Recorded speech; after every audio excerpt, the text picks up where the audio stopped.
Halo, kembali lagi di Our Story is My Story.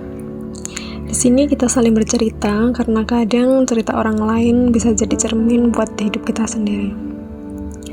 Hari ini aku mau ajak kamu buat duduk sebentar, dengerin cerita ini dan bisa jadi ini juga tentang kamu. Cerita tentang seseorang yang terbiasa bilang iya, meskipun hatinya sebenarnya ingin bilang tidak.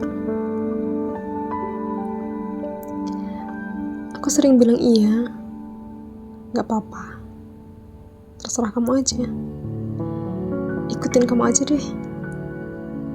Padahal aku punya pendapat sendiri. Padahal aku juga punya sesuatu. Tapi aku bingung gimana cara mengungkapinya. Aku takut permintaanku bikin orang gak nyaman,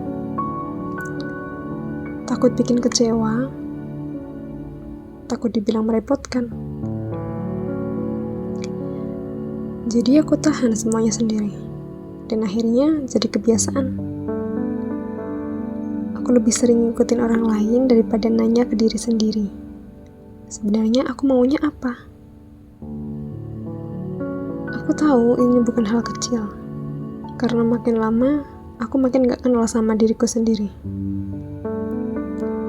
Aku terlalu sering ngalah sampai lupa gimana rasanya memilih untuk diri sendiri. Rasanya kayak berdiri di tengah keramaian, tapi yang jalani hidup ini bukan aku. Aku iri sama orang yang bisa bilang, aku gak mau, atau bilang, aku pengen ini. Karena mereka bisa jujur, bisa tegas, bisa utuh sebagai dirinya sendiri.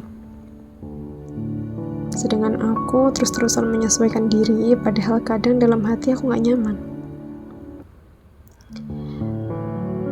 Tapi ya sekarang aku sadar kok, kalau terus-terusan bilang iya, aku akan kehilangan diriku sendiri. Aku mulai belajar pelan-pelan, mulai dari hal kecil kayak bilang, maaf aku belum bisa ikut, atau boleh gak kalau hari ini aku sendiri dulu. Ternyata rasanya lega. Gak selalu gampang, kadang masih merasa bersalah, tapi sedikit demi sedikit aku mulai kenal lagi sama keinginanku sendiri.